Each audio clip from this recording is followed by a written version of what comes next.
Hello दोस्तों, आप सभी का स्वागत है मेरे चैनल पे। तो दोस्तों, आज हम लोग बातचीत करेंगे यूएसए कंट्री से MSc agriculture and PhD in agriculture course कैसे कर सकते हैं, वो भी फ्री ऑफ कॉस्ट, यानी बिना पैसा लगे हुए कैसे कोर्स कर सकते हैं। आज के वीडियो में हम जानेंगे फुल प्रोसेस क्या होती है, ए टू जेड प्रोसेस क्या होती है यूएसए कंट्री से एमएससी एग्रीकल्चर करने का और पीएचडी कोर्स करने का। ठीक है, तो दोस्तों आज के वीडियो हम सभी इंपॉर्टेंट होने वाला, आज से बने रहिएगा। ठीक है, तो दोस्तों मैं बात करूँ, यदि आप करना चाहते हैं, मास्टर डिग्री करना चाहते हैं वो भी एग्रीकल्चर में, तो मास्टर डिग्री की मैं बात करूँ, मास्टर डिग्री कौन कौन सा कर सकते हैं आप। तो आप एमएससी एग्रीकल्चर कर सकते हैं, एमएससी हॉर्टिकल्चर कर सकते हैं, बायोटेक्नोलॉजी कर सकते हैं, यानी एमबीए एंड इन एबीए में आप कोर्स कर सकते हैं। ठीक है, उसके अलावा मैं बात करूँ, मास्टर डिग्री जो जो होता है यूएसए कंट्री में, वो होता है दो तरीके से, यानी टू टाइप्स का होता है। ठीक, पहला हमारा होता है नॉन थेसिस प्रोग्राम। ठीक है, जिसमें थेसिस का कोई भी काम नहीं होता है, यानी आप कोई भी काम, रिसर्च का कोई काम नहीं करते हैं, कोई भी आर्टिकल पब्लिशमेंट नहीं होती है। नॉर्मल आप पढ़ाई करते हैं जैसे बाकी क्लास में आप करते हैं, जैसे ग्रेजुएशन में आपने पढ़ाई किया है वैसा पढ़ाई करोगे। ठीक है, उसमें कोई भी आप आर्टिकल पब्लिश नहीं करोगे क्योंकि आपने कोई रिसर्च का कोई काम नहीं किया है। ठीक है, नॉर्मल जो भी आपका काम होगा लैब में या फिर फील्ड में कोई भी नॉर्मल काम रहेगा, बट उसमें आपका कोई रिसर्च का काम नहीं रहेगा, उन्हें आपको थ्योरी नॉलेज रहेगी। ठीक है, सेकंड प्रोग्राम होता है हमारा थीसिस प्रोग्राम होता है। ठीक है, थीसिस प्रोग्राम में क्या होता है कि आपको किसी पर्टिकुलर टॉपिक पे आपको दिया जाता है, रिसर्च करने का मौका मिलता है। ठीक है, रिसर्च आप कर सकते हो, रिसर्च लैब में कर सकते हो या फिर फील्ड वर्क भी कर सकते हो, या फिर कभी कभी क्या होता है कंबाइंड रहता है, lab work plus field work दोनों रहता है, किसी टॉपिक पे आपको काम करने का मौका मिलता है। ठीक है, डिपेंड करता है आपने कौन सा एमएससी में कौन सा आपने ब्रांच चूज किया है, आपके कौन सा कॉलेज है और कौन सा प्रोफेसर है आपके अंडर आप काम कर रहे हो। ठीक है, यानी किस कॉलेज के प्रोफेसर के अंडर आप काम कर रहे हो, आपको क्या टॉपिक देते हैं उस पर भी डिपेंड करता है कि आपको काम करने का क्या मौका मिलता है, उस पर भी डिपेंड करता है। ठीक है, तो आपको प्रॉपर इसमें रिसर्च का वर्क आपको पब्लिश करना पड़ेगा, आपने क्या काम किया है, क्या आपने रिसर्च किया है। ठीक है, और आर्टिकल भी पब्लिश करनी पड़ेगी। ठीक है, तो आपको बहुत कुछ सीखने का मौका मिलता है कॉलेज के प्रोफेसर के द्वारा। ठीक है, क्योंकि आप जो भी आप रिसर्च करोगे किसी न किसी के गाइडेंस में काम करोगे, यानी कॉलेज प्रोफेसर के आप गाइडेंस में आप काम करोगे, सारा रिसर्च आप काम करोगे, आपको बहुत कुछ जानने को, बहुत कुछ सीखने का मौका मिलेगा, वो भी यूएसए जैसा कंट्री में। ठीक है, तो डिपेंड करता है आपने कौन सा कॉलेज चूज किया, उस पर भी डिपेंड करता है। तो वही कॉलेज चूज करें जो आपका स्कॉलरशिप एक्सेप्ट करता हो, जहाँ पे आपका प्रोफेसर आपके अंडर, मतलब आप प्रोफेसर के अंडर आप काम कर सको। ठीक है, तो क्योंकि कॉलेज प्रोफेसर बहुत ही हेल्प करते हैं बच्चों को पढ़ाई करने में, रिसर्च करने में, तो वही कॉलेज चूज करें जिस कॉलेज का प्रोफेसर काफ़ी अच्छा, अब आप उनके अंडर काम करने का आपको मौका मिले। ठीक है, तो दोस्तों मैं बात करूँ यूएसए जैसा कंट्री में आपको पढ़ाई करने के लिए, ठीक है, कुछ आपको टेस्ट देना पड़ेगा। जब तक आप टेस्ट नहीं दे सकते तब आप वहाँ के लिए आप एलिजिबल नहीं हो सकते।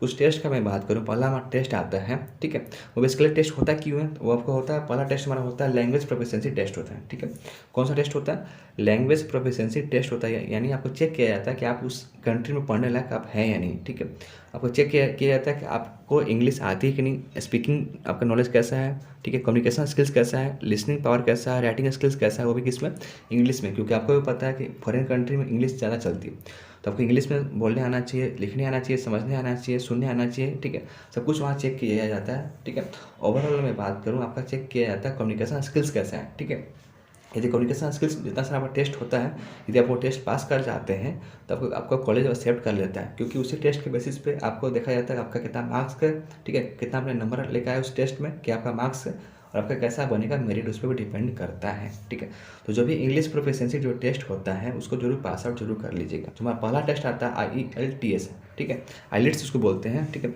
IELTS उसको आईलेट्स बोलते हैं। ठीक है, इसका मैं बात करूँ, आपका इसमें स्कोर होना चाहिए 6 से ज़्यादा स्कोर होना चाहिए। ठीक है, score above 6 marks for good college, यदि आपने 6 से ऊपर आपने नंबर लेकर आया है तो आपको टॉप मोस्ट कॉलेज मिलेगा, यानी टॉप जो भी 100 कॉलेज आती है या टॉप 10 जो कॉलेज आता है यूएसए कंट्री में एग्रीकल्चर कोर्स के लिए, आपको वहाँ पे पढ़ने का मौका मिलेगा। ठीक है, नेक्स्ट हमारा एग्ज़ाम आता है TOEFL। ठीक है, जो कि बहुत ही फेमस एग्ज़ाम है और बहुत ही हार्ड एग्ज़ाम होता है। इस एग्ज़ाम क्रैक करना बहुत छोटी मोटी बात नहीं है, बहुत ही बड़ी बात होती है।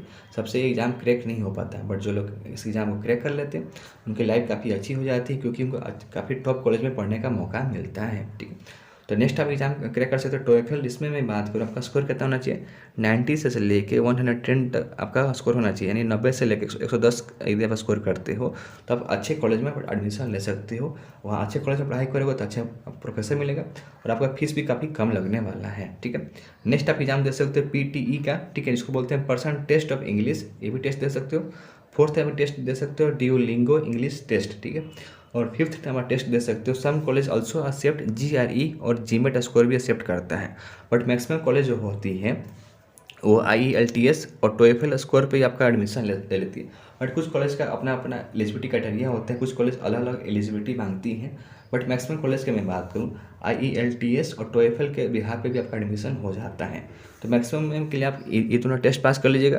बाकी और उसको जो भी आप एडमिशन लेना चाहते हो जिस कॉलेज में, तो वहाँ का देख लीजिएगा वहाँ के किस कॉलेज में क्या मांग रहा है एलिजिबिलिटी, उसके अनुसार आपको टेस्ट देना पड़ेगा। तो दोस्तों, यदि आप चाहते हैं कॉलेज में एडमिशन लेना, USA जैसा कंट्री में पढ़ना चाहते हैं, तो वहाँ पढ़ने का दो तरीका होता है। पहला तरीका आप खुद से अप्रोच कर रहे हैं, सेकंड तरीका ये है कि आपने स्कॉलरशिप के बेसिस पे आप एडमिशन ले रहे हो, ठीक है। तो खुद से पहला तरीका हम लोग जानते हैं, खुद से यदि आप स्पॉन्सर कर रहे हो, अपना सारा कुछ पढ़ाई आप स्पॉन्सर कर रहे हो, यदि आपकी फैमिली बैकग्राउंड काफ़ी अच्छी है, काफ़ी स्ट्रॉन्ग है, फाइनेंशियली काफ़ी स्ट्रॉन्ग है, यानी आपके पास पैसा है पढ़ाई करने का खुद के बदौलत, तो आप बिना स्कॉलरशिप के भी पढ़ सकते हो, ठीक है। तो जो भी आप खुद से आप अपने बल पर कर रहे हो, तो उसके लिए प्रोसेस यही है कि if you sponsor your own study program, then यदि अपना खुद का स्टडी प्रोग्राम आप खुद से आप स्पॉन्सर कर रहे हो, यानी आपके पेरेंट्स आपको उतने कैपेबल हैं आपको पढ़ाने का, तो आप खुद से आप जो भी कॉलेज में पढ़ना चाहते हो उस यूनिवर्सिटी के वेबसाइट पर आप जाइए, फॉर्म भरिए, ठीक है। और जो भी आपका स्कोर है TOEFL का या IELTS का स्कोर है, उसको आप वहाँ पर पुटअप कीजिए, ठीक है। उसके अलावा आप अपना CV डालिए, ट्रांसक्रिप्ट डालिए और keep track record of form, ठीक है। कभी कभी क्या होता है कि हम लोग किसी कॉलेज का एडमिशन लेने के लिए फॉर्म भर देते हैं, उसका हम लोग ट्रैक रिकॉर्ड नहीं रखते, मान लीजिए उसके बारे में हम लोग देखते नहीं रहते हैं, क्या स्कोर रहा है, इसमें एडमिशन हुआ कि नहीं हुआ, ठीक है। आपको चेकआउट करते रहना पड़ेगा बार बार कि जिस कॉलेज का मैंने पैसा लगा के फॉर्म भरा उसका क्या रिपोर्ट रहा, ठीक है। आपको ट्रैक रिकॉर्ड करना पड़ेगा, ठीक है। सेकंड तरीका हमारा ये होता है एडमिशन लेने का, आप एडमिशन ले रहे हो स्कॉलरशिप के बेसिस पे, ठीक है। पहला हमारा प्रोसेस हो गया, आपके पेरेंट्स यदि कैपेबल हैं तो आपके उनके पैसों के बिहाफ पे आप एडमिशन ले सकते हो। सेकंड प्रोसेस ये होता है कि बहुत से बच्चे कैपेबल नहीं होते, उनके फाइनेंशियली स्ट्रॉन्ग नहीं होते, तो वो लोग रास्ता अपनाते हैं स्कॉलरशिप का, ठीक है। तो स्कॉलरशिप काफ़ी अच्छा हेल्पफुल रहता है, ठीक है। क्योंकि स्कॉलरशिप जब मिलता है तो बच्चों लोग का फीस जो होता है ना, कॉलेज का फीस और रहने का खाने का बहुत कम हो जाता है, ठीक है। तो खर्चा बहुत कम लगता है, तो पढ़ाई भी अच्छी हो जाती है, ठीक है। तो उसके लिए प्रोसेस क्या है, सबसे पहले आपको क्या करना है कि एक अच्छा से कॉलेज या फिर यूनिवर्सिटी आपको करना है सेलेक्ट, ठीक है। उसके बाद क्या करना है, आप जिस कॉलेज के जिस ब्रांच में आप एडमिशन लेना चाहते हो, तो सेलेक्ट डिपार्टमेंट एंड सब्जेक्ट, ठीक है। मान लिया आप कोई भी आपने कॉलेज सेलेक्ट कर लिया, उस कॉलेज में कौन सा अपने ब्रांच लेना चाहते हो, ठीक है, कौन सा डिपार्टमेंट में आप पढ़ाई करना चाहते हो, उस डिपार्टमेंट के कौन सा सब्जेक्ट आप चूज करना चाहते हैं, आप वो सिलेक्ट करो, ठीक है। उसके बाद वहाँ के जो भी प्रोफेसर हैं उनको आप करो कॉन्टैक्ट, ठीक है। तो प्रोफेसर को कॉन्टैक्ट करने का तरीका है, आप लिंक्डइन में आप ट्राई कर सकते हो, या फिर उनको ईमेल करके एक प्रोफेशनल आप ईमेल बना के उनको आप ईमेल कीजिए, सर मैं इस कॉलेज में एडमिशन लेना चाहता हूँ और ये मेरा ब्रांच मैंने चूज़ किया है, मैं आपके अंडर काम करना चाहता हूँ। यदि कॉलेज प्रोफेसर आपको अपना ईमेल एक्सेप्ट कर लेते हैं, आपका अपना ईमेल एक्सेप्ट कर लेते हैं और आपके ईमेल का रिस्पॉन्स कर लेते हैं, तो आपका एडमिशन आराम से हो जाती है। क्योंकि बाहरी कॉलेज में जो कॉलेज प्रोफेसर रहेगा काफ़ी आपका हेल्प करेगा पढ़ाई लिखाई करने में, ठीक है। और अच्छा कॉलेज में एडमिशन लेने में काफ़ी हेल्प करते हैं, आपका स्कॉलरशिप काफ़ी अच्छा अमाउंट में लेने में वो भी काफ़ी हेल्प करते हैं, ठीक है। तो आप ईमेल कीजिए प्रोफेसर को, उसके बाद अपना इंटरव्यू दीजिए, ठीक है। ऑनलाइन इंटरव्यू भी होगा, यदि कॉलेज प्रोफेसर मान गया, आपने जो ब्रांच चूज़ किया उस पर मान गया, तो आप इंटरव्यू दीजिए, ठीक है। और स्टे परसिस्टेंट, यानी आपको कंसिस्टेंटली आपको काम करते रहना पड़ेगा, आपके अंदर पेशेंस भी होना चाहिए एडमिशन के लिए, ठीक है। एंड कीप ट्रैक रिकॉर्ड, आपने जो फॉर्म जिस कॉलेज का आपने अप्लाई किया, जो फॉर्म आपने भरा है, आपको उसका ट्रैक रिकॉर्ड देखते रहना पड़ेगा, किस कॉलेज में क्या रिस्पॉन्स रहा है, वहाँ पास हुआ, वहाँ फेल हुआ, सब कुछ देखते रहना पड़ेगा, ठीक है। उसके बाद आपका होगा एडमिशन एक्सेप्टेड आपका होने वाला है, ठीक है। यानी कह सकते हैं काफ़ी लंबा प्रोसेस है, बट जो भी लोग भी भरोसा रखते हैं अपने खुद पे कि मैं कर सकता हूँ, वो लोग कर लेते हैं। तो दोस्तों, अब हम लोग जानते हैं कि प्रोफेसर या फिर कॉलेज का जो भी इन्फॉर्मेशन लेना है या फिर उनको कांटेक्ट करना है किसी भी कॉलेज या प्रोफेसर के बारे में, ठीक है, तो कैसे कर सकते हैं। मान लीजिए किसी कॉलेज का आपको प्रोफेसर को करना है, कांटेक्ट करना है, या फिर उनसे आपको बातचीत करनी है, तो कैसे करेंगे, ठीक है। तो उसके लिए प्रोसेस क्या क्या आप अपना सकते हैं, तो आप ट्विटर के पर जा सकते हैं, ठीक है। लिंक्डइन का सहारा आप ले सकते हैं, ठीक है।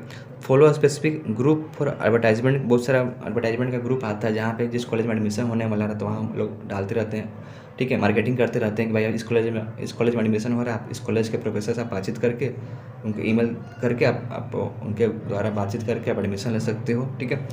तो दोस्तों, नेक्स्ट हमारा प्रोसेस आता है आप ईमेल करके भी कॉलेज के बारे में जान सकते हो, ठीक है। और प्रोफेसर से बातचीत कर सकते हो। ऑनलाइन बहुत सारा कॉन्फ्रेंसेस होती रहती है जहाँ पे आप प्रोफेसर से बातचीत कर सकते हो, ठीक है। उसके अलावा मैं बात करूँ कुछ आपके जो भी बाहरी आपके रहते हैं रिलेटिव या फिर कोई भी फ्रेंड्स रहते हैं, कोई भी जान पहचान का आपके कोई व्यक्ति आपके बाहर कोई किसी कंट्री में या फिर यूएसए कंट्री में आपके रहते हैं, तो उनके द्वारा भी किसी कॉलेज के द्वारा किसी कॉलेज का आप आइडिया ले सकते हो या फिर वहाँ के क्या प्रोफेसर का नंबर निकाल के भी आप बातचीत कर सकते हो, ठीक है, जैसे हम लोग करते हैं इंडिया में, ठीक है। उसके अलावा आप बात करूँ तो बहुत सारे एडमिशन काउंसलर होते हैं, ठीक है। इंडिया में बहुत सारे एडमिशन काउंसलर आपको जिस स्टेट में जिस कंट्री में आपको एडमिशन लेना चाहते हो तो वहाँ के कॉलेज के रिगार्डिंग बहुत सारा आपको इन्फॉर्मेशन दे देंगे, ठीक है। कॉलेज का इन्फॉर्मेशन दे देंगे, कॉलेज के प्रोफेसर के आपको जितना सारा कॉन्टैक्ट चाहिए, उनका नंबर, उनका ईमेल आईडी, उनका व्हाट्सअप नंबर, तमाम चीज़ें दे देते हैं, ठीक है। यदि एक एडमिशन काउंसलर काफ़ी अच्छा है और जेन्यून है तो, ठीक है। तो जो भी एडमिशन काउंसलर से आप एडमिशन लेना चाहते हैं तो उनका सबसे पहले आप जान लीजिए उनका फीडबैक क्या है, उन्होंने कितने लोग एडमिशन कराया है, क्या रिपोर्ट रहा है, कहीं फ्रॉडबाजी तो नहीं करें। तमाम चीज़ें चेक करने के बाद ही उनसे बातचीत करें और एडमिशन के बारे में उनसे जानकारी लें। तो दोस्तों अब हम बातचीत करते हैं कि जो भी कॉलेज या यूनिवर्सिटी हम लोग सेलेक्ट करेंगे तो वहाँ का एडमिशन प्रोसेस क्या होगा, ठीक है। हर कॉलेज का अपना एक एडमिशन प्रोसेस होता है, ठीक है। तो उसके लिए मैं बात करूँ, कुछ उसके अपनी रिक्वायरमेंट होती है, कुछ अपनी उसकी होती है एलिजिबिलिटी क्राइटेरिया होती है, ठीक है। उसमें जो लोग उसमें एलिजिबल होते हैं, तो हर कॉलेज का अपना अपना होती है एलिजिबिलिटी क्राइटेरिया होती है, ठीक है। तो कुछ कॉलेज आप वहाँ पर टेस्ट मांगते हैं, ठीक है। कुछ कॉलेज अपने लिए टेस्ट भी कंडक्ट कराते हैं, ठीक है, एडमिशन प्रोसीजर के लिए, ठीक है। तो आपको क्या करना है, जब भी आप यूएसए जैसा कंट्री में या फिर किसी भी कंट्री फॉरेन कंट्री में पढ़ाई करना चाहते हो तो एक दो कॉलेज में फॉर्म भर के आप लोग चुप मत रहिए, कम से कम 10 कॉलेज का कम से कम आप अप्लाई कीजिए, वहाँ के प्रोफेसर से करिए कांटेक्ट, तभी आपका एडमिशन हो सकता है। यदि आप सोच रहे हैं 2-3 कॉलेज में मैंने अप्लाई कर दिया, वहाँ से रिस्पांस बैक आएगा तो मैं एडमिशन ले लूँगा, तब बात नहीं होने वाला है। तो कम से कम आपको 10 कॉलेज में आपको अप्लाई करना पड़ेगा, ठीक है। हो सकता है उसमें आपको 2 कॉलेज उसमें आपका एडमिशन एक्सेप्ट कर ले, वहाँ के कॉलेज से आपका बातचीत हो जाए तो एडमिशन आपका जल्दी हो जाए, ठीक है। तो उसके लिए क्या करना है, 8 से 10 कॉलेज में आपको अप्लाई करना है, ठीक है। और जो भी आप कॉलेज में अप्लाई करोगे उस कॉलेज का सारा कुछ बना लीजिए रिकॉर्ड, किस किस कॉलेज में मैंने अप्लाई किया, वहाँ का क्या रिस्पांस कैसा रहा, वहाँ का एलिजिबिलिटी क्राइटेरिया क्या क्या चीज़ है, तमाम चीज़ों का आपके पास रिकॉर्ड रहेगा तो आपको एडमिशन लेने में आसानी पड़ेगी, ठीक है। तो दोस्तों हम लोग जानते हैं कि कौन कौन सा आपके पास मटेरियल होना चाहिए, यानी डॉक्यूमेंट्स क्या क्या चीज़ चाहिए बाहर में पढ़ाई करने के लिए, फॉरेन कंट्री में पढ़ाई करने के लिए डॉक्यूमेंट्स में क्या क्या चीज़ होनी चाहिए। डॉक्यूमेंट्स में बात करूँ, आपके पास होना चाहिए ट्रांसक्रिप्ट होनी चाहिए, ठीक है। ग्रेजुएशन का आपके पास होना चाहिए ट्रांसक्रिप्ट, ठीक है। उसके अलावा मैं बात करूँ statement of purpose of study, ठीक है। आप बाहर क्यों पढ़ना चाहते हैं तो उसका आपको प्रॉपर बनाना पड़ेगा, स्टेटमेंट बनाना पड़ेगा, ठीक है। मैं बाहर पढ़ना क्यों चाहता हूँ, मेरा गोल्स क्या है, मेरी रिक्वायरमेंट क्या है, ठीक है, मेरे फ्यूचर गोल्स क्या है, मैं पढ़ाई करने के बाद क्या क्या चीज़ कर सकता हूँ, उस तमाम चीज़ों के बारे में आपको वहाँ एक पेपर पर लिखना पड़ेगा, ठीक है। आपको एक लेटर ऑफ रिकमेंडेशन भी चाहिए आपके कॉलेज के प्रोफेसर से, आपने जिस कॉलेज से आपने पढ़ाई किया है वहाँ के कॉलेज से आप लेटर ऑफ रिकमेंडेशन लिखवा लीजिएगा, ठीक है। उन लोग जानते हैं कैसे लिखना है, क्या तरीका होती है, ठीक है। आपका करियर गोल क्या है, फ्यूचर में आपका क्या बनना चाहते हो, आप पढ़ाई करने के बाद क्या क्या आपका ड्रीम्स है, तमाम चीज़ आपको लिखनी पड़ेगी। एक आपको अच्छा से बनाना पड़ेगा, रेज्यूम भी बनाना पड़ेगा, ठीक है। आपको बनाना पड़ेगा कवर लेटर भी बनाना पड़ेगा, एक एसओपी होता है, ठीक है, उसको वो भी आपको बनाना पड़ेगा, ठीक है। ओपन जीआईसी आपका अकाउंट भी खुलवाना पड़ेगा, ठीक है, क्योंकि आपका अकाउंट खुला रहेगा तो उसमें पैसा आप ट्रांसफ़र कर सकते हो, पैसा आपके पास होना चाहिए उतना, ठीक है। अपने बनवा लीजिएगा, पासपोर्ट बनवा लीजिएगा, वीज़ा आप अप्रूवल करवा लीजिएगा। आप यूएसए जैसा कंट्री में पढ़ना चाहते हो तो वीज़ा लगता ही लगता, तो वीज़ा अप्रूवल करवा लीजिएगा, ठीक है।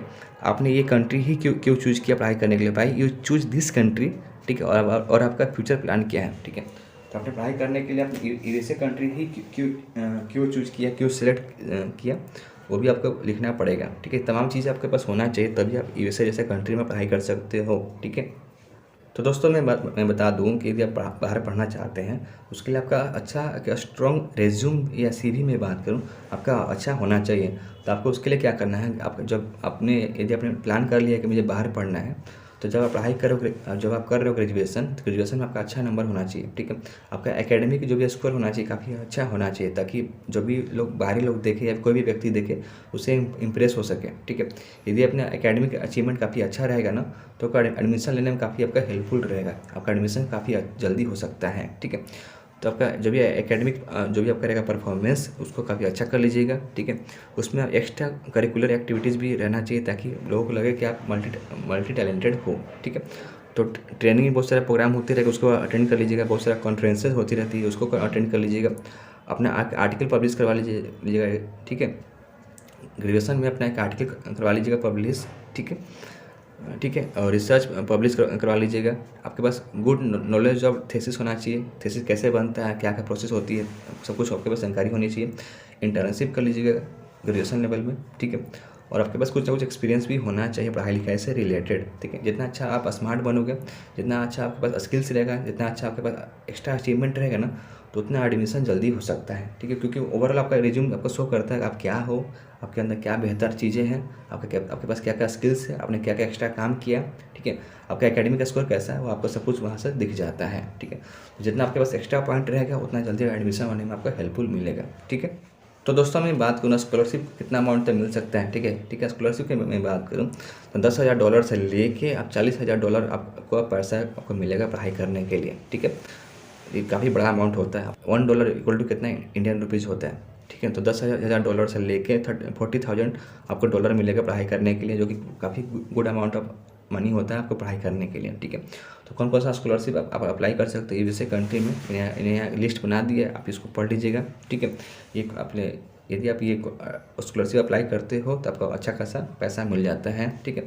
इसके लिए इस स्कॉलरशिप अप्लाई करने के लिए क्या क्या एलिजिबिलिटी क्राइटेरिया होनी चाहिए, कौन कौन से लोग इसमें एलिजिबल है, वो सब कुछ वहाँ देख लीजिएगा, ठीक है। तो आपको रफ आइडिया मिल जाएगा कि कैसे स्कॉलरशिप अप्लाई करते हैं, क्या क्या प्रोसेस होती है, कब आता है, क्या क्या चीज़ करनी पड़ेगी कि स्कॉलरशिप अच्छा अमाउंट में आपको मिल जाए, तो जल्दी से आपको स्कॉलरशिप मिल जाए, ठीक है। मैं एक चीज़ और बता दूँ कि यूएसए जैसा कंट्री ना, यूएसए एक ऐसा कंट्री है कि जो लाखों रुपया खर्च करता है स्टूडेंट्स पे, ठीक है। जो लोग रिसर्च में अपना बनाना चाहते हैं करियर, ठीक है, तो रिसर्च में काफ़ी गुड अमाउंट ऑफ सैलरी वो अपना इन्वेस्ट करता है बच्चों पर, ताकि कुछ अच्छा रिसर्च हो सके उसके कॉलेज से, यूएसए में हो सके, ठीक है। और आपको भी पता है कि बाहर में आप पढ़ाई करने जा रहे हो तो खर्चा काफ़ी लग जाता है। तो जब स्कॉलरशिप मिलता है तो उससे बहुत से बच्चों को हेल्प हो जाता है, कि ताकि उनका पैसा कम लगता है। तो दोस्तों आज की वीडियो में इतना ही था। यदि आपके पास कोई डाउट रह गया तो मुझे कमेंट कर देना, ठीक है। मेरा एक इंस्टाग्राम आईडी आ रहा है, उसको फॉलो कर लेना। मैंने टेलीग्राम का भी लिंक डाल दिया डिस्क्रिप्शन में, उसको आप लोग ज्वाइन कर लेना, ठीक है। यूएसए में पढ़ाई करने से रिगार्डिंग कोई भी आपके पास क्वेश्चन हो तो मुझे जरूर पूछना, मैं आपका क्वेश्चन का जवाब देने की कोशिश करूँगा, ठीक है। तो दोस्तों मिलते हैं नए वीडियो नए टॉपिक से, तब तक के लिए बाय बाय।